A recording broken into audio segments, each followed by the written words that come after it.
Pushpa trailer చూస్తుంటే నిజంగా నాకు ఇప్పుడిప్పుడే అంటే సినిమా ఎప్పుడెప్పుడు చూడాలని గూస్ బాంబ్స్ వెయిటింగ్ అయితే చాలా బాగా నచ్చింది.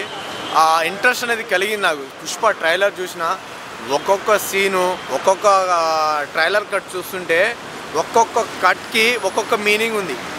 పుష్ప నేషనల్ కాదు ఇంటర్నేషనల్ అంటే ఆ మీనింగ్లోనే ఈ మాఫియా అనేది ఈ ఏవైతే మాఫియా ఉందో దాని ఏమంటారు ఈ కట్టె మాఫియా తీసుకోపోయి దాన్ని ఇప్పుడు వేరే దేశంలో అంటే ఇంటర్నేషనల్ వైడ్గా స్ప్రెడ్ చేస్తున్న తన బిజినెస్ని ఎక్స్పాండ్ చేయబోతున్నాడు బిజినెస్ని. ఒకప్పుడు మనం బిల్లా సినిమా చిన్నప్పుడే చూసేసినాం.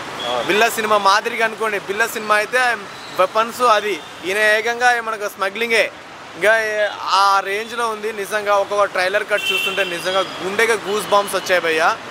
నిజంగా ఇలాంటి ట్రైలర్ చాలా రోజుల తర్వాత నేను చూశాను అనిపించింది.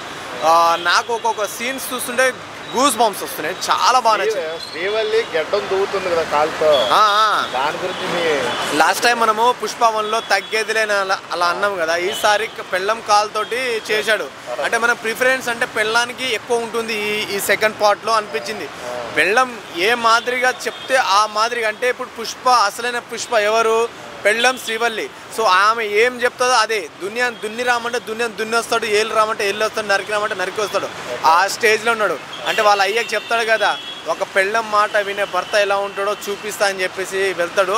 సో ఆ రేంజ్లో ట్రైలర్ కట్ అయింది. చాలా చాలా బాగా నచ్చింది. సినిమా బ్లాక్ బాస్టర్ అవుతుంది అనుకుంటాను. టు బి ఫ్రాంక్ చెప్పాలంటే నేను ప్రభాస్ అభిమాని. ఈ పుష్ప 2 ఎక్కువ పెళ్ళం మీద ఎక్కువ అంటే పెళ్ళం రూల్ చేస్తుంది అంటారా? డెఫినెట్గా పుష్ప రూల్ అంటే చెప్పారు కదా ద రూల్ అంటే రూల్ చేయబోతుంది. పుష్పనే రూల్ చేయబోతుంది అంటే ఆవిడనే రూల్ చేయబోతుంది. ఇంకొకటి ఏంటంటే నాకు అమ్మవారి గెటప్ చూస్తున్నాను నిజంగా చెప్తుంటే అమ్మవారి గెటప్. ఇంకొకటి లాస్ట్లో ట్రైలర్లో పుర్రెలు కనిపిస్తుంది మెడలో. శివతాండవం ఆడతాడు శవాలతో అనిపించింది నాకు. ఆ రేంజ్లో ట్రైలర్ కట్టుంది. అంటే శివతాండవం అంటే ఏ రేంజ్లో నరకుడు ఉంటుంది, ఏ రేంజ్లో క్లైమాక్స్ ఉంటుంది, ఇంటర్వెల్ సీన్ ఏ రేంజ్లో ఉంటుంది అనేది ఆ ట్రైలర్ కట్లో చూపించారు. ఒక్కొక్క కట్కి ఒక్కొక్క మీనింగు. ఆ మీనింగ్ వెతుక్కుంటూ పోతే ఆడు నిజంగా ఆయన చెప్పినట్టే పుష్ప అంటే నేషనల్ కాదు ఇంటర్నేషనల్ అని చెప్పాడు చూడు.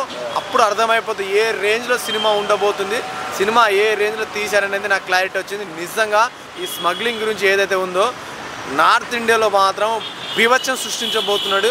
సునామీ అంటే డబ్బుల వర్షం కురిపించబోతుంది అనుకుంటున్నాం అయ్యా. నాకైతే చాలా బాగా నచ్చింది ట్రైలర్. ఓకే. ఇంకొకటి ఏంటంటే శ్రీలీల గారు ఇప్పుడు ఐటమ్ సాంగ్లో డ్యాన్స్ చేస్తానని తెలిసింది. ఇప్పుడు బన్నీ గారికి సరైన కాంపిటీషన్ ఇవ్వగలదా శ్రీలీల? సరైన కాంపిటీషను శ్రీలీల బాగా ఊపుతుంది. అంటే నడుములు కానీ అన్నీ బాగా ఊపుతుంది. సో ఆ ఊపుల్లో మరి ఏం ఊపుతుంది అయ్యా? డ్యాన్స్ బ్రో మొత్తం నడుములు కానీ అంటే బాడీ స్వింగ్ మస్తు డ్యాన్స్ చేస్తుంది. సో ఆ మాదిరిగా ఈ పుష్ప 2లో ఏ రేంజ్లో ఉంటుంది అనేది చూడాలి భయ్యా. నిజంగా పుష్పలో సమంతో బాగా ఊపింది అన్నారు. మరి పుష్పలో 1లో సమంత తొడలు అవి ఇట్లా ఊపుడు అట్లా ఉంటాయి కదా, అవి చూసి ఎంజాయ్ చేశారు ఐటమ్ కి. ఇప్పుడు దేనికైనా డబుల్ ఉంటుంది అయ్యా. శ్రీల మొత్తము ఒక రేంజ్ లో చేసి పడేస్తుంది. ఎందుకంటే ఇంతకుముందు ఒక డాన్సర్ అంటే ఆమె హైలైట్ డాన్సర్, ఇప్పుడు ఒక డాన్సర్తో ఇంకో డాన్సర్ పోటీ చేస్తున్నట్టు అనిపిస్తుంది. బీభత్సం సృష్టిస్తారు. ఏదైతే ఐటమ్ సాంగ్ ఉంటుందో ఆ ఐటమ్ సాంగ్కి కేర్ ఆఫ్ అడ్రస్ శ్రీలీల అవుతుంది అనుకుంటున్నాను నేను.